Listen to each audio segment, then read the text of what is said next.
For those of you that joined us on our recent stream, you'll know that we spent a good hour playing Remilore in co-op mode. We had a great time with the people that joined us and ended up answering quite a few of the queries that people had about the game. Now, we don't keep our streams on the channel after the event, but we felt that this one actually contained quite a lot of information that people interested in this game may find useful, so I've cut the streamed video down into a nice and concise video that focuses on those key points. This won't be as in-depth a review as we usually do, and these certainly won't be replacing our reviews going forward. It's just a little experiment of a game that we kind of reviewed live in the company of our subscribers.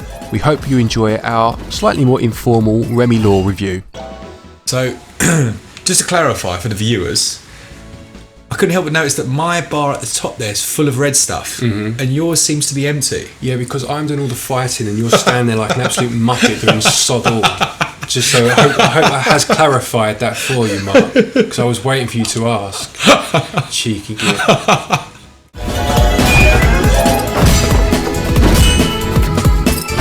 So, hello to all of you. We listened to what you said last time. We've chucked on a few mics and hopefully you can hear us quite clearly.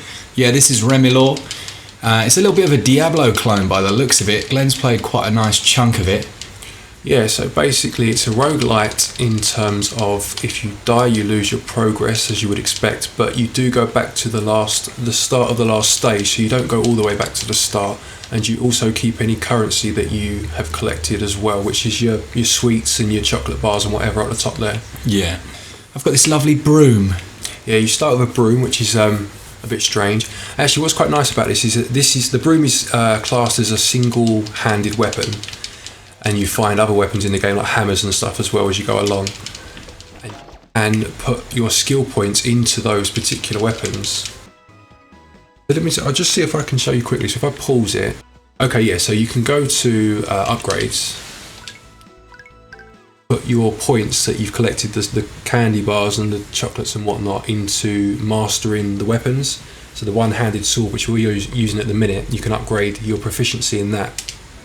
And obviously the more you upgrade it, the more points it takes to upgrade it further still, or you can upgrade your potion so you get more health when you use a health potion, etc, etc.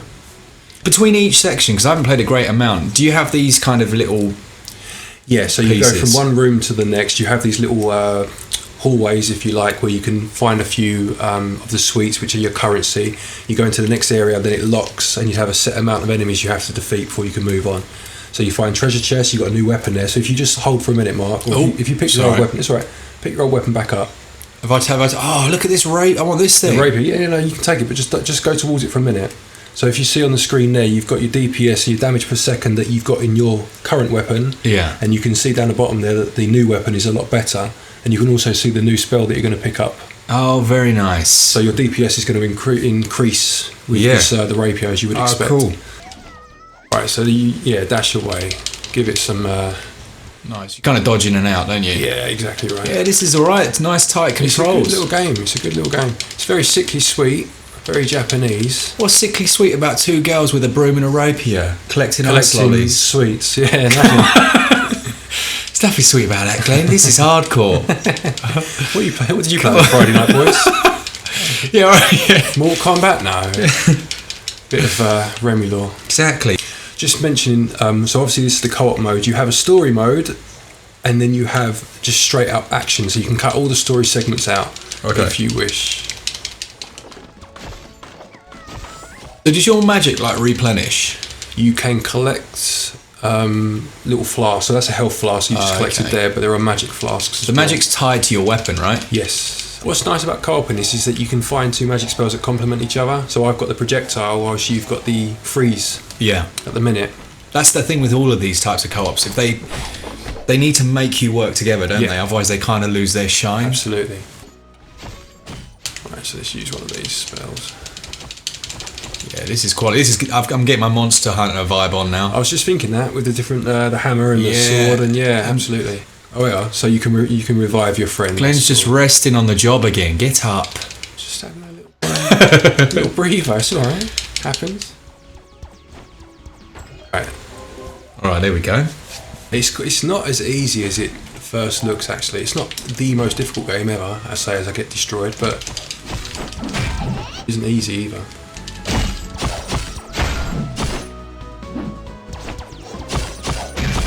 I'm an egg. Oh, not saying anything. I'm not got saying the final hit? nothing. Yeah, Nothing. Right, so same rank weapon swap. Yeah. That's what I just picked up from that scroll, so I don't know what that does. Yeah. Oh, I've just changed my weapon to something Oh, that's the that same. is nice. So it's a club.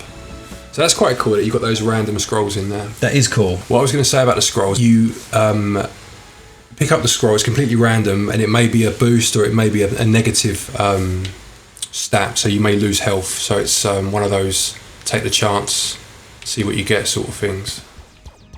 One thing worth noting is when you separate, the screen doesn't split, which upsets me a little bit. Yeah, you have to wait for your partner to follow you. So yeah, so we finished the act. We've done 1-1, act 1-1. As if you can see, it takes all of the scores we've got in each room, and then it gives us an overall score, and that's how many treasure chests we've got. So we've unlocked 3 treasure chests. That's really hard to say quickly. Treasure chests? It's awful. Treasure chests. Treasure chests? Just call them chests from now on. Treasure chests? Yeah, all right. I seem to be so fantastic. like a vocal gymnast. You can speak English better than me. Many congratulations. Thank you. Right, I want that. Right. That's another hammer though, isn't it? This is very addictive, isn't it? I'm really getting into this. It's a good game. We spent countless hours playing things like Isaac, haven't we? Yeah, this works. And this is, you could see it being one of those, couldn't you? There's enough control. The controls are tight enough that you can, like this guy's trying to shoot at me. You can dodge in and out. Yeah. So you're not just going to get caned. There isn't a lock on by the looks of it. No, there's no lock on, I don't think. You can't just button mash. I have been button mashing, hence the reason I've got absolutely sod all health left. So X is your strong attack, and I think A is your weak attack. Pressing Y is your magic button, and each weapon that you find is a different magic spell attributed to it. Yeah, man. It is a lot like Diablo, but it's nice to see that kind of dash move that you'd find in maybe more of a, what would you say? Things like almost like a dodge roll. Someone asked if there are any special combos. You've got a strong and a weak attack, and you can kind of do combos like you would in a fighting game with AAX, XXA. So yeah, I suppose the answer is yes, there are combos, but not in the popular sense of the word.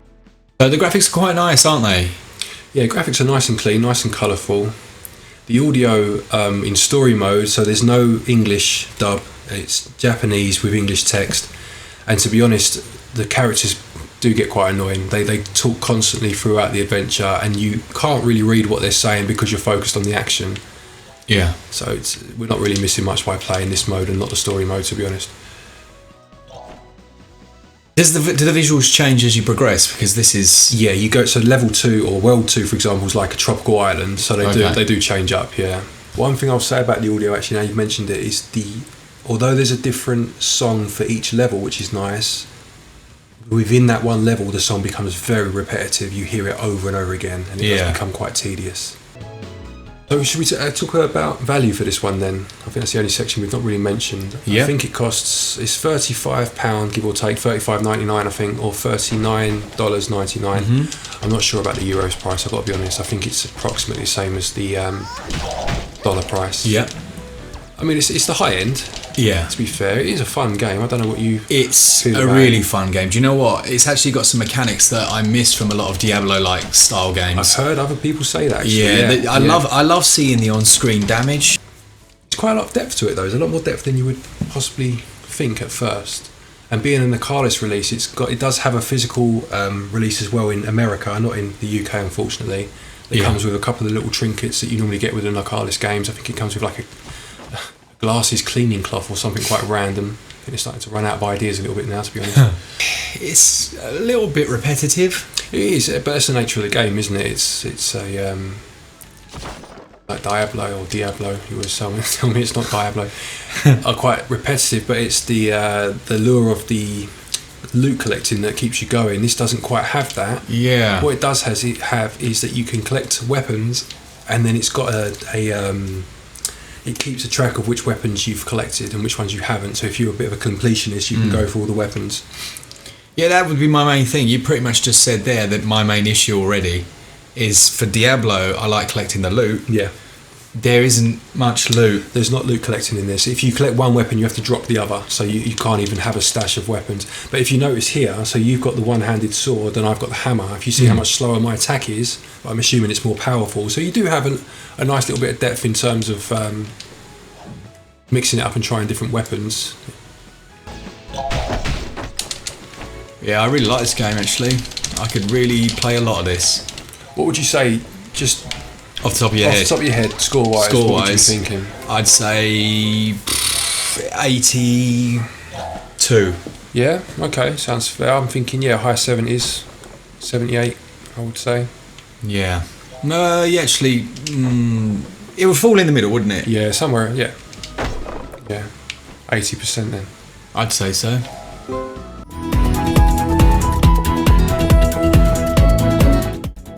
So there you have it. I hope you enjoyed this video. Please do give us some feedback down below.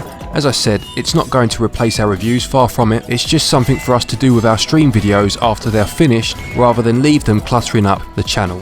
Please do remember to leave a like if you did like what you just saw. Consider subscribing if you haven't done so already. And until the next one, happy gaming.